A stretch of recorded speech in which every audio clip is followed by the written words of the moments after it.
The Adventures of Tom Sawyer, Chapter 3. Busy at War and Love. Tom presented himself before Aunt Polly, who was sitting by an open window in a pleasant rearward apartment, which was bedroom, breakfast-room, dining-room, and library combined. The balmy summer air, the restful quiet, the odor of the flowers, and the drowsing murmur of the bees had had their effect, and she was nodding over her knitting, for she had no company but the cat, and it was asleep in her lap. Her spectacles were propped up on her gray head for safety. She had thought that of course Tom had deserted long ago, and she wondered at seeing him place himself in her power again in this intrepid way. He said, "Mayn't I go and play now, Aunt?" "What, already? How much have you done?"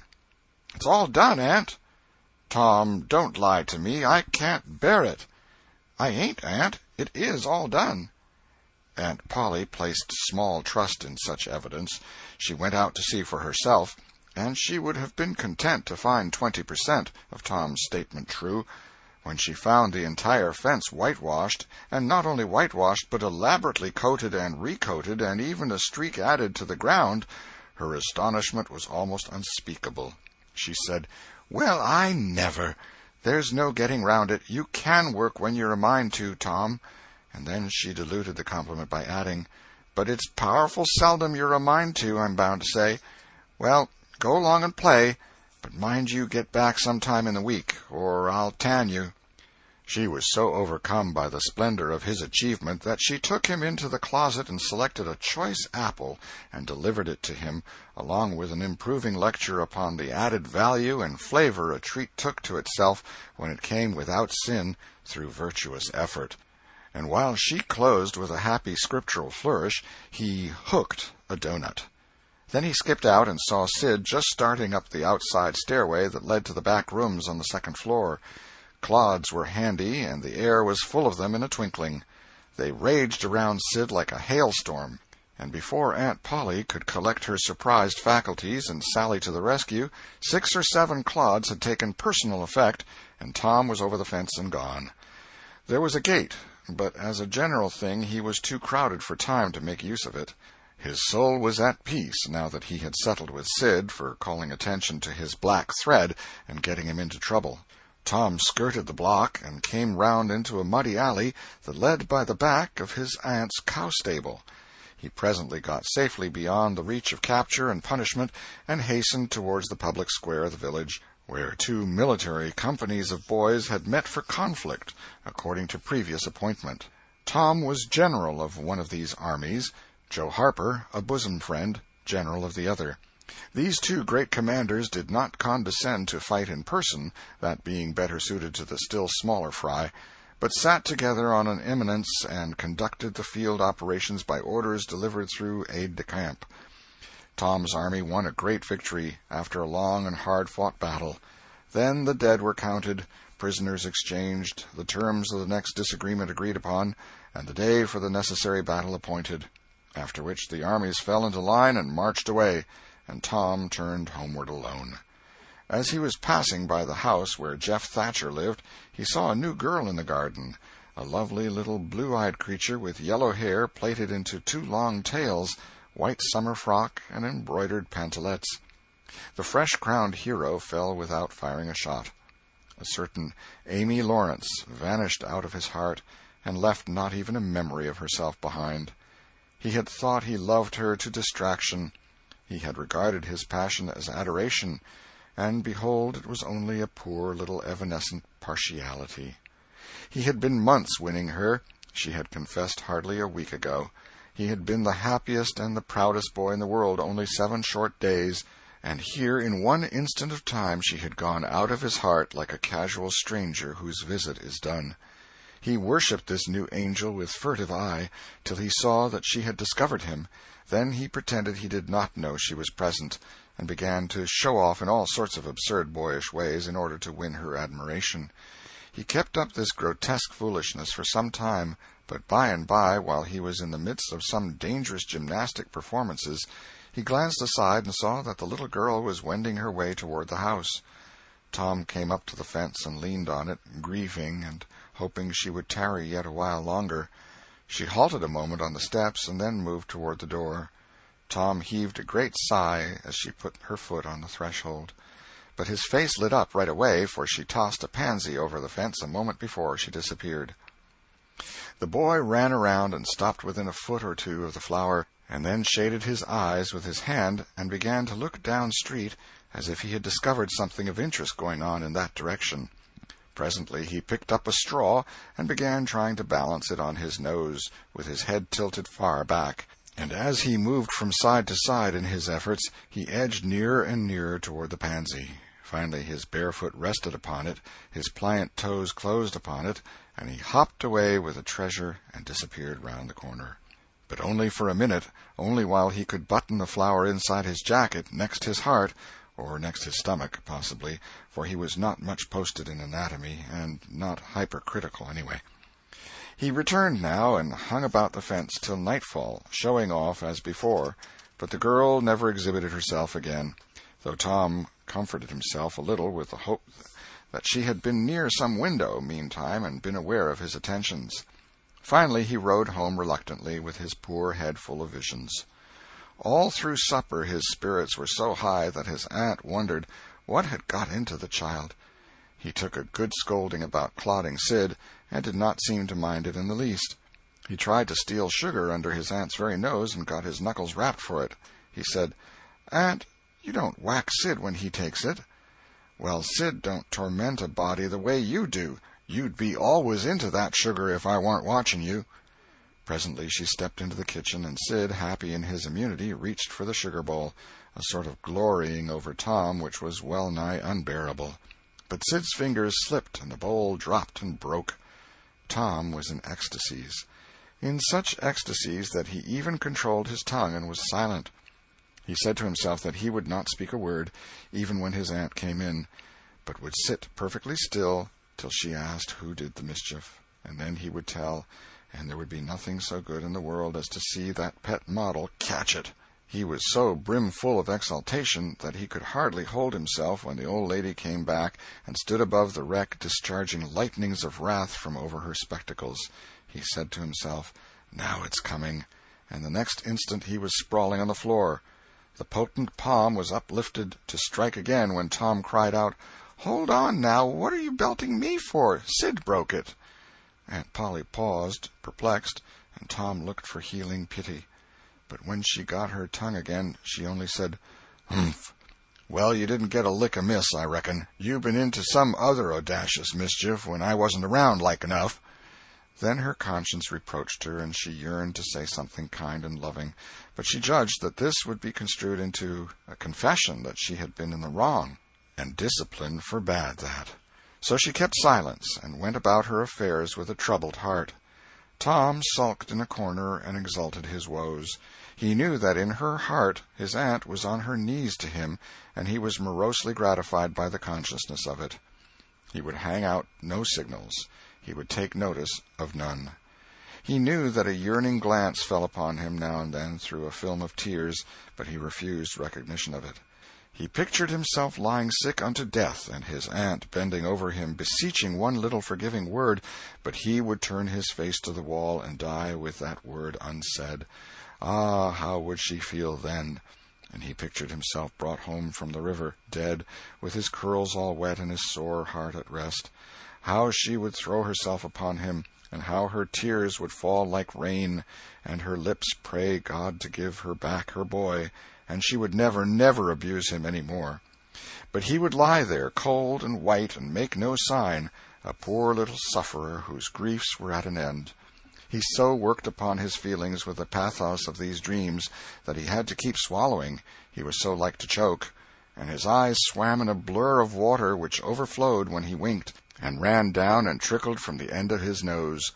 And such a luxury to him was this petting of his sorrows that he could not bear to have any worldly cheeriness or any grating delight intrude upon it. It was too sacred for such contact, and so, presently, when his cousin Mary danced in, all alive with the joy of seeing home again after an age-long visit of 1 week to the country, he got up and moved in clouds and darkness out at one door as she brought song and sunshine in at the other. He wandered far from the accustomed haunts of boys, and sought desolate places that were in harmony with his spirit. A log raft in the river invited him, and he seated himself on its outer edge and contemplated the dreary vastness of the stream, wishing the while that he could only be drowned, all at once and unconsciously, without undergoing the uncomfortable routine devised by nature. Then he thought of his flower.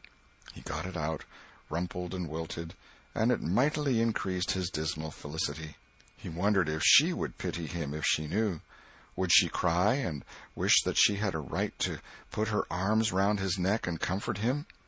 Or would she turn coldly away like all the hollow world? This picture brought such an agony of pleasurable suffering that he worked it over and over again in his mind, and set it up in new and varied lights till he wore it threadbare. At last he rose up, sighing, and departed in the darkness. About 9:30 or 10 o'clock he came along the deserted street to where the adored unknown lived. He paused a moment. No sound fell upon his listening ear.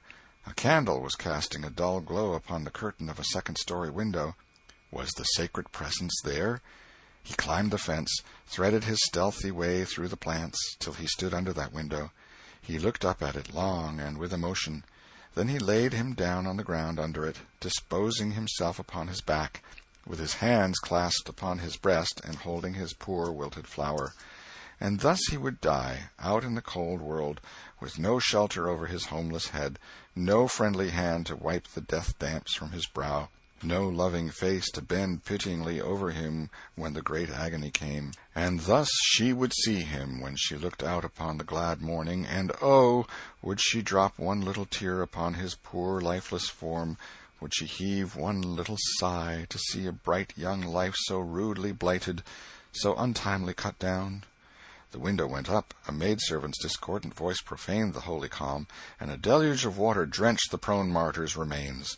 The strangling hero sprang up with a relieving snort. There was a whiz as of a missile in the air, mingled with a murmur of a curse. A sound as of shivering glass followed, and a small vague form went over the fence and shot away in the gloom. Not long after, as Tom, all undressed for bed, was surveying his drenched garments by the light of a tallow dip, Sid woke up.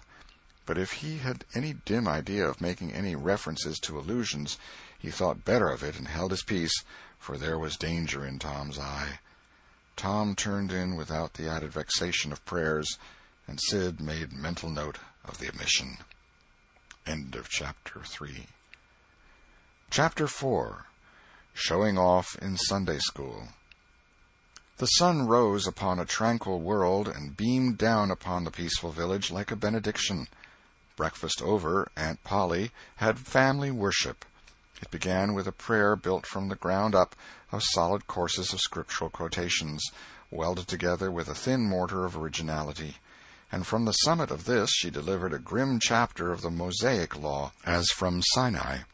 Then Tom girded up his loins, so to speak, and went to work to get his verses. Sid had learned his lesson days before. Tom bent all his energies to the memorizing of 5 verses, and he chose part of the Sermon on the Mount because he could find no verses that were shorter. At the end of half an hour Tom had a vague general idea of his lesson, but no more, for his mind was traversing the whole field of human thought, and his hands were busy with distracting recreations. Mary took his book to hear him recite, and he tried to find his way through the fog. Blessed are the poor? Yes, poor. Blessed are the poor, in spirit. In spirit. Blessed are the poor in spirit, for theirs. For theirs. Blessed are the poor in spirit, for theirs is the kingdom of heaven. Blessed are they that mourn, for they, for they, S-H-A. For they, S-H, oh, I don't know what it is, shall. Oh, shall. For they shall mourn. Blessed are they that shall, they that shall mourn, for they shall what? Why don't you tell me, Mary? What do you want to be so mean for? Oh, Tom, you poor thick-headed thing, I'm not teasing you. I wouldn't do that. You must go and learn it again. Don't you be discouraged, Tom. You'll manage it, and if you do, I'll give you something ever so nice. There now, that's a good boy." "All right. What is it, Mary? Tell me what it is." "Never you mind, Tom. You know if I say it's nice, it is nice." "You bet you that's so, Mary. All right, I'll tackle it again." And he did tackle it again, and under the double pressure of curiosity and prospective gain, he did it with such spirit that he accomplished a shining success. Mary gave him a brand-new Barlow knife worth 12.5 cents, and the convulsion of delight that swept his system shook him to his foundations. True, the knife would not cut anything, but it was a sure enough Barlow, and there was inconceivable grandeur in that, though where the Western boys ever got the idea that such a weapon could possibly be counterfeited to its injury is an imposing mystery and will always remain so, perhaps. Tom contrived to scarify the cupboard with it, and was arranging to begin on the bureau when he was called off to dress for Sunday school. Mary gave him a tin basin of water and a piece of soap, and he went outside the door and set the basin on a little bench there. Then he dipped the soap in the water and laid it down, turned up his sleeves, poured out the water on the ground gently, and then entered the kitchen and began to wipe his face diligently on the towel behind the door. But Mary removed the towel and said, "Now, ain't you ashamed, Tom? You mustn't be so bad. Water won't hurt you." Tom was a trifle disconcerted. The basin was refilled, and this time he stood over it a little while, gathering resolution, took in a big breath, and began. When he entered the kitchen presently, with both eyes shut and groping for the towel with his hands, an honorable testimony of suds and water was dripping from his face. But when he emerged from the towel, he was not yet satisfactory, for the clean territory stopped short at his chin, and his jaws like a mask. Below and beyond this line there was a dark expanse of unirrigated soil that spread downward in front and backward around his neck. Mary took him in hand, and when she was done with him, he was a man and a brother without distinction of color, and his saturated hair was neatly brushed and its short curls wrought into a dainty and symmetrical general effect. He privately smoothed out the curls with labor and difficulty, and plastered his hair close down to his head, for he held curls to be effeminate, and his own filled his life with bitterness. Then Mary got out a suit of his clothing that had been used only on Sundays during 2 years. They were simply called his other clothes, and so by that we know the size of his wardrobe. The girl put him to rights after he had dressed himself. She buttoned his neat roundabout up to his chin, turned his vast shirt-collar down over his shoulders, brushed him off, and crowned him with his speckled straw hat. He now looked exceedingly improved and uncomfortable. He was fully as uncomfortable as he looked, for there was a restraint about whole clothes and cleanliness that galled him. He hoped that Mary would forget his shoes, but the hope was blighted. She coated them thoroughly with tallow, as was the custom, and brought them out. He lost his temper and said he was always being made to do everything he didn't want to do, but Mary said persuasively, "Please, Tom, that's a good boy." So he got into the shoes, snarling. Mary was soon ready, and the 3 children set out for Sunday school, a place that Tom hated with his whole heart, but Sid and Mary were fond of. Sabbath school hours were from 9 to 10:30, and then church service. 2 of the children always remained for the sermon voluntarily, and the other always remained too, for stronger reasons. The church's high-backed, uncushioned pews would seat about 300 persons. The edifice was but a small, plain affair, with a sort of pine-board tree-box on top of it for a steeple. At the door, Tom dropped back a step and accosted a Sunday-dressed comrade. "Say, Billy, got a yaller ticket?" "Yes." "What'll you take for her?" "What'll you give?" "Piece of licorice and a fish-hook." "Let's see 'em." Tom exhibited. They were satisfactory, and the property changed hands. Then Tom traded a couple of white alleys for 3 red tickets, and some small trifle or other for a couple of blue ones. He waylaid other boys as they came, and went on buying tickets of various colors 10 or 15 minutes longer. He entered the church now with a swarm of clean and noisy boys and girls, proceeded to his seat, and started a quarrel with the first boy that came handy. The teacher, a grave elderly man, interfered, then turned his back a moment, and Tom pulled a boy's hair in the next bench, and was absorbed in his book when the boy turned round, stuck a pin in another boy presently in order to hear him say "ouch," and got a new reprimand from his teacher. Tom's whole class were of a pattern, restless, noisy, and troublesome.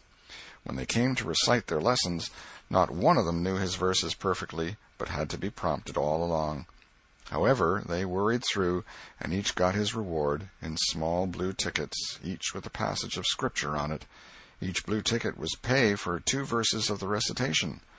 10 blue tickets equaled a red one, and could be exchanged for it. 10 red tickets equaled a yellow one. For 10 yellow tickets, the superintendent gave a very plainly bound Bible, worth 40 cents in those easy days, to the pupil. How many of my readers would have the industry and application to memorize 2,000 verses even for a Doré Bible? And yet Mary had acquired 2 Bibles in this way. It was the patient work of 2 years. And a boy of German parentage had won 4 or 5. He once recited 3,000 verses without stopping. But the strain upon his mental faculties was too great, and he was little better than an idiot from that day forth. A grievous misfortune for the school, for on great occasions before company the superintendent, as Tom expressed it, had always made this boy come out and spread himself. Only the older pupils managed to keep their tickets and stick to their tedious work long enough to get a Bible, and so the delivery of one of these prizes was a rare and noteworthy circumstance. The successful pupil was so great and conspicuous for that day that on the spot every scholar's heart was fired with a fresh ambition that often lasted a couple of weeks. It is possible that Tom's mental stomach had never really hungered for one of those prizes, but unquestionably his entire being had for many a day longed for the glory and the éclat that came with it. In due course the superintendent stood up in front of the pulpit with a closed hymn-book in his hand and his forefinger inserted between its leaves, and commanded attention. When a Sunday school superintendent makes his customary little speech, a hymn-book in the hand is as necessary as is the inevitable sheet of music in the hand of a singer who stands forward on the platform and sings a solo at a concert. Though why is a mystery, for neither the hymn-book nor the sheet of music is ever referred to by the sufferer. This superintendent was a slim creature of 35, with a sandy goatee and short sandy hair. He wore a stiff standing collar whose upper edge almost reached his ears, and whose sharp points curved forward abreast the corners of his mouth, a fence that compelled a straight look-out ahead and a turning of the whole body when a side view was required. His chin was propped on a spreading cravat, which was as broad and as long as a bank-note, and had fringed ends. His boot-toes were turned sharply up, in the fashion of the day, like sleigh-runners, an effect patiently and laboriously produced by the young men by sitting with their toes pressed against a wall for hours together. Mr. Walters was very earnest of mien, and very sincere and honest at heart, and he held sacred things and places in such reverence, and so separated them from worldly matters, that unconsciously to himself his Sunday-school voice had acquired a peculiar intonation which was wholly absent on weekdays. He began after this fashion: "Now, children, I want you all to sit up just as straight and pretty as you can, and give me all your attention for a minute or two. There, that is it. That is the way good little boys and girls should do. I see one little girl who is looking out of the window. I am afraid she thinks I am out there somewhere, perhaps up in one of the trees making a speech to the little birds." Applausive titter. "I want to tell you how good it makes me feel to see so many bright, clean little faces assembled in a place like this, learning to do right and be good," and so forth and so on. It is not necessary to set down the rest of the oration. It was of a pattern which does not vary, and so it is familiar to us all. The latter third of the speech was marred by the resumption of fights and other recreations among certain of the bad boys, and by fidgetings and whisperings that extended far and wide, washing even to the bases of isolated and incorruptible rocks like Sid and Mary. But now every sound ceased suddenly, with the subsidence of Mr. Walters' voice, and the conclusion of the speech was received with a burst of silent gratitude.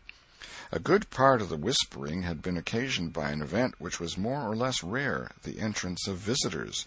Lawyer Thatcher, accompanied by a very feeble and aged man, a fine, portly, middle-aged gentleman with iron-gray hair, and a dignified lady who was doubtless the latter's wife. The lady was leading a child. Tom had been restless and full of chafings and repinings, conscience-smitten, too. He could not meet Amy Lawrence's eye. He could not brook her loving gaze. But when he saw this small newcomer, his soul was all ablaze with bliss in a moment. The next moment he was showing off with all his might, cuffing boys, pulling hair, making faces, in a word, using every art that seemed likely to fascinate a girl and win her applause. His exaltations had but one alloy, the memory of his humiliation in this angel's garden, and that record in sand was fast washing out under the waves of happiness that were sweeping over it now. The visitors were given the highest seat of honor, and as soon as Mr. Walters's speech was finished, he introduced them to the school. The middle-aged man turned out to be a prodigious personage, no less a one than the county judge, altogether the most august creation these children had ever looked upon, and they wondered what kind of material he was made of, and they half wanted to hear him roar, and were half afraid he might, too. He was from Constantinople, 12 miles away, so he had traveled, and seen the world. These very eyes had looked upon the county courthouse, which was said to have a tin roof. The awe which these reflections inspired was attested by the impressive silences and the ranks of staring eyes. This was the great Judge Thatcher, brother of their own lawyer. Jeff Thatcher immediately went forward to be familiar with the great man and be envied by the school. It would have been music to his soul to hear the whisperings, "Look at him, Jim, he's a-going up there. Say, look, he's a-going to shake hands with him. He is shaking hands with him. By jings, don't you wish you was Jeff?" Mr. Walters fell to showing off with all sorts of official bustlings and activities, giving orders and delivering judgments, discharging directions here, there, everywhere that he could find a target. The librarian showed off, running hither and thither with his arms full of books, and making a deal of the splutter and fuss that insect authority delights in. The young lady teachers showed off, bending sweetly over pupils that were lately being boxed, lifting pretty warning fingers at bad little boys, and patting good ones lovingly. The young gentlemen teachers showed off with small scoldings and other little displays of authority and fine attention to discipline, and most of the teachers of both sexes found business up at the library by the pulpit. And it was business that frequently had to be done over again 2 or 3 times, with much seeming vexation. The little girls showed off in various ways, and the little boys showed off with such diligence that the air was thick with paper wads and the murmur of scuffling. And above it all, the great man sat and beamed a majestic judicial smile upon all the house, and warmed himself in the sun of his own grandeur, for he was showing off, too. There was only one thing wanting to make Mr. Walters' ecstasy complete, and that was a chance to deliver a Bible prize and exhibit a prodigy. Several pupils had a few yellow tickets, but none had enough, and he had been around among the star pupils inquiring. He would have given worlds now to have that German lad back again with a sound mind. And now, at this moment, when hope was dead, Tom Sawyer came forward with 9 yellow tickets, 9 red tickets, and 10 blue ones, and demanded a Bible. This was a thunderbolt out of a clear sky. Walters was not expecting an application from this source for the next 10 years, but there was no getting around it. Here were the certified checks, and they were good for their face. Tom was therefore elevated to a place with the judge and the other elect, and the great news was announced from headquarters. It was the most stunning surprise of the decade, and so profound was the sensation that it lifted the new hero up to the judicial one's altitude, and the school had 2 marvels to gaze upon in place of one. The boys were all eaten up with envy, and those that suffered the bitterest pangs were those who perceived too late that they themselves had contributed to this hated splendor by trading tickets to Tom for the wealth he had amassed in selling whitewashing privileges. These despised themselves as being the dupes of a wily fraud, a guileful snake in the grass. The prize was delivered to Tom with as much effusion as the superintendent could pump up under the circumstances, but it lacked somewhat of the true gush, for the poor fellow's instinct taught him that there was a mystery here that could not well bear the light, perhaps. It was simply preposterous that this boy had warehoused 2,000 sheaves of scriptural wisdom on his premises. A dozen would strain his capacity, without a doubt. Amy Lawrence was proud and glad, and she tried to make Tom see it in her face, but he wouldn't look. She wondered. Then she was just a grain troubled. Next, a dim suspicion came and went, came again. She watched. A furtive glance told her worlds, and then her heart broke, and she was jealous and angry, and the tears came, and she hated everybody. Tom most of all, she thought. Tom was introduced to the judge, but his tongue was tied, his breath would hardly come, his heart quaked, partly because of the awful greatness of the man, but mainly because he was her parent. He would have liked to fall down and worship him if it were in the dark. The judge put his hand on Tom's head and called him a fine little man, and asked him what his name was. The boy stammered, gasped, and got it out. "Tom." "Oh, no, not Tom. It is Thomas." "Ah, that's it. I thought there was more to it, maybe. That's very well. But you've another one, I dare say, and you'll tell it to me, won't you?" "Tell the gentleman your other name, Thomas," said Walters, "and say, sir. You mustn't forget your manners." "Thomas Sawyer, sir." "That's it. That's a good boy. Fine manly little fellow. 2,000 verses is a great many, very, very great many, and you never can be sorry for the trouble you took to learn them. For knowledge is worth more than anything there is in the world. It's what makes great men and good men. You'll be a great man and a good man yourself some day, Thomas, and then you'll look back and say, it's all owing to the precious Sunday school privileges of my boyhood. It's all owing to my dear teachers that taught me to learn. It's all owing to the good superintendent who encouraged me and watched over me and gave me a beautiful Bible, a splendid, elegant Bible, to keep and have it all for my own, always. It's all owing to right bringing up. That is what you will say, Thomas, and you wouldn't take any money for those 2,000 verses. No, indeed you wouldn't. And now you wouldn't mind telling me and this lady some of the things you've learned. No, I know you wouldn't, for we are proud of little boys that learn. Now, no doubt you know the names of all the 12 disciples. Won't you tell us the names of the first 2 that were appointed?" Tom was tugging at a buttonhole and looking sheepish. He blushed now, and his eyes fell. Mr. Walters' heart sank within him. He said to himself, it is not possible that the boy can answer the simplest question. Why did the judge ask him? Yet he felt obliged to speak up and say, "Answer the gentleman, Thomas. Don't be afraid." Tom still hung fire. "Now I know you'll tell me," said the lady. "The names of the first 2 disciples were David and Goliath." Let us draw the curtain of charity over the rest of the scene. End of chapter 4.